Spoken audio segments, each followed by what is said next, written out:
नमस्कार, मी आयशाच मराठी रेसिपीमध्ये तुमचे मनापासून मी स्वागत करते। आज बेसन पीठ न घालता अगदी खुसखुशीत आणि टेस्टी अशी कोथिंबीरची वडी कशी बनवायची याची रेसिपी मी तुमच्यासोबत शेअर करणार आहे। ही कोथिंबीरची वडी तुम्ही रात्री जर बनवून ठेवली आणि सकाळी नाश्त्याला फ्राय करून दिली तरी चालेल। अगदी टेस्टी अशी ही कोथिंबीरची वडी तुम्ही नाश्त्याला बनवू शकता किंवा जेवणाच्या साइडर डिश म्हणून तुम्ही ही कोथिंबीरची वडी बनवू शकता। तुम्ही सॉस सोबत खाऊ शकता किंवा दह्यासोबत देखील ही कोथिंबीरची वडी खाऊ शकता किंवा अशी देखील ही कोथिंबीरची वडी अतिशय टेस्टी लागते। तर सुरुवात करूया कोथिंबीरची वडी कशी बनवायची। त्यासाठी एक मोठी बाउलभर चणा डाळ आहे ती भिजवून घ्यायची साधारणतः 4 तास आणि 4 तासानंतर ती व्यवस्थित मिक्सर जारमध्ये बारीक करून घ्यायची। पाणी न घालता बारीक करून घ्यायची। यामध्येच आता आलं लसूण पेस्ट घालून घ्यायची। त्यानंतर हिरवी मिरचीचं वाटण देखील यामध्ये घालून घ्यायचं आहे। हे घातल्यानंतर यामध्ये आता मी 1 चमचाभर धना पावडर घालून घेणार आहे आणि चमचाभर जिरे पावडर मी घालून घेणार आहे आणि यानंतर यामध्ये चमचाभर हिंग देखील मी घालून घेणार आहे। हिंग घालून घेतल्यानंतर यामध्ये चमचाभर हळद पावडर मी घालून घेतली आणि लाल मिरची पावडर देखील घालून घेतली अर्धा चमचा। आता लाल मिरची पावडर मी कमी घातली आहे कारण हिरवी मिरचीची पेस्ट मी जास्त घालून घेतली आहे। तर तुम्ही तुमच्या आवडीनुसार तिखट कमी जास्त करू शकता। 1 चमचाभर ओवा घेतला आहे तो मी हातावर घेतला आहे आणि या पद्धतीने हातावरती मी मॅश करून घेणार आहे जेणेकरून ओव्याचा जो सुगंध आहे तो संपूर्ण यामध्ये जाईल। आता यामध्ये चमचाभर बडीशोप देखील मी घालून घेतली आणि आता 1 चमचाभर पांढरी तीळ घालून घेतली आहे। आता हे मिश्रण तयार झालं आहे। आता यामध्येच आपण बारीक चिरून घेतलेली आणि स्वच्छ धुवून घेतलेली कोथिंबीर घालून घेणार आहोत। चवीनुसार यामध्ये मीठ देखील घालून घ्यायचं आहे। मीठ घालून झाल्यानंतर आता यामध्ये स्वच्छ धुवून घेतलेली बारीक चिरून घेतलेली कोथिंबीर घालून घेऊया। आता हे कोथिंबीर घालून घेतल्यानंतर ही व्यवस्थित या मिश्रणामध्ये मिक्स करून घ्यायची। पीठ व्यवस्थित कोथिंबीरीला लागेल या पद्धतीने मिक्स करून घ्यायचे। तुम्ही बघू शकता या पद्धतीने। आता कोथिंबीरला पाणी सुटायच्या आत आपण लगेचच ही प्रोसेस करून घ्यायची आणि लगेचच आपल्याला हे सगळं मिश्रण स्टीम करायला ठेवायचं असतं। फार वेळ आपल्याला हे बाजूला ठेवायचं नाहीये कारण कोथिंबीरला पाणी सुटलं तर हे संपूर्ण ओलं होईल आणि आपल्याला पिठाची गरज पडेल। तर लगेचच आता यामध्ये 1 चमचाभर तांदळाचं पीठ घालून घ्यायचं आहे। तांदळाचं पीठ घातल्यामुळे कुरकुरीतपणा ह्या वडीला येईल त्यासाठी तांदळाचं पीठ घालायचं आहे। परंतु तांदळाचं पीठ फार नाही घालायचं, 1 चमचाभरच तांदळाचं पीठ घालायचं आहे, नाहीतर ही वडी अगदी कडक होईल। त्यामुळे अगदी थोडंसं आपल्याला तांदळाचं पीठ घालायचं आहे। तर साधारणतः 1 चमचाभर तांदळाचं पीठ घालून घ्यायचं आहे आणि लगेच स्टीमरच्या पात्रामध्ये तेल लावून घ्यायचं आहे। तेल लावल्यामुळे ही वडी खाली चिटकणार नाही। तर मग 1 चमचाभर तेल लावून भरपूर तेलाने व्यवस्थित असं ग्रीस करून घ्यायचं आहे आणि आता स्टीमर पात्रामध्ये हे संपूर्ण या पद्धतीने स्प्रेड करून घ्यायचं आहे आणि 15 मिनिटासाठी आपण आता हे वाफ देऊन घेणार आहोत।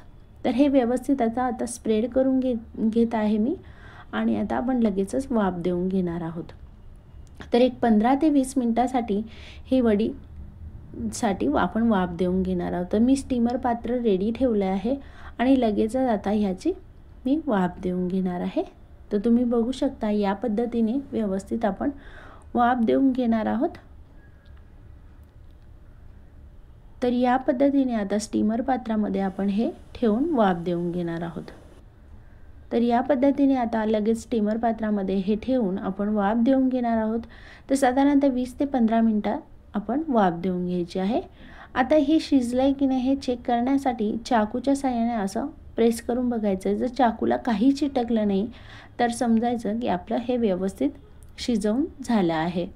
तर आता हे शिजून झाल्यानंतर थंड करण्यासाठी ठेवायचं आहे साधारणतः 5 मिनिटं। आता हे पूर्ण थंड झाल्यानंतर चाकूच्या साहाय्याने असे कट मारून घ्यायचे। तुम्हाला हव्या त्या शेपचे तुम्ही कट करून घेऊ शकता। मला स्क्वेअर शेपमध्ये हवे आहे त्यामुळे मी या पद्धतीने उभ्या आणि आडव्या रेष मारून घेते आहे चाकूच्या साहाय्याने आणि आता हे थंड झाल्यामुळे सहज हे कट करता येत आहे आणि सहज याचे कापसुद्धा तयार होत आहे। तर आता हे व्यवस्थित असे कट करून झाल्यानंतर हे तुम्ही बघू शकता या पद्धतीने। आता हे फ्राय न करता देखील तुम्ही असेही खाऊ शकता, असेही ते छान लागतात।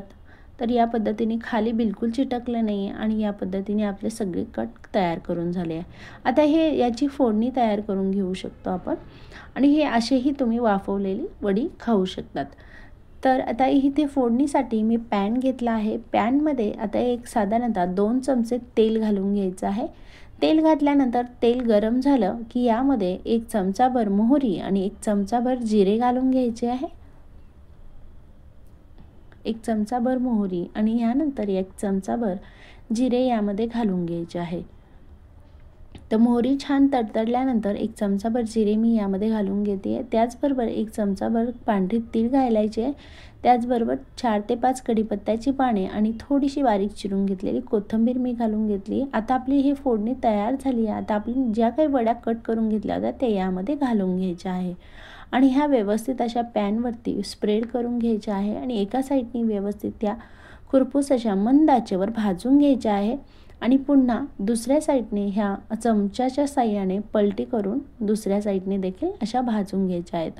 एका साईडने त्या मंद आचेवर व्यवस्थित भाजून घ्यायच्या जेणेकरून त्या कुरकुरीत अशा तयार होतील. तर तुम्ही बघू शकता या पद्धतीने अशा भाजून घ्यायच्या आहे. आता दुसऱ्या साईडने त्या पलटी करून दोन्ही साईडने अशा व्यवस्थित भाजून घ्यायच्या आहे. तर तुम्ही बघू शकता या पद्धतीने दोन्ही साईडनी ह्या वड्या भाजून आपण घेणार आहोत. तर कोथिंबीरच्या वड्या या पद्धतीने आपण भाजून घ्यायच्या आहे. तुम्ही ह्या नाश्त्याला किंवा जेवणाच्या वेळेससुद्धा सायडर म्हणून बनवू शकता. दह्यासोबत देखील ह्या कोथिंबीरच्या वड्या अतिशय छान लागतात. त्याचबरोबर टोमॅटो सॉस जर असेल किंवा चटणी देखील असली त्यासोबतसुद्धा तुम्ही खाऊ शकता किंवा एरवी अशाही तुम्ही नुसत्या देखील ह्या कोथिंबीरच्या वड्या खाऊ शकता.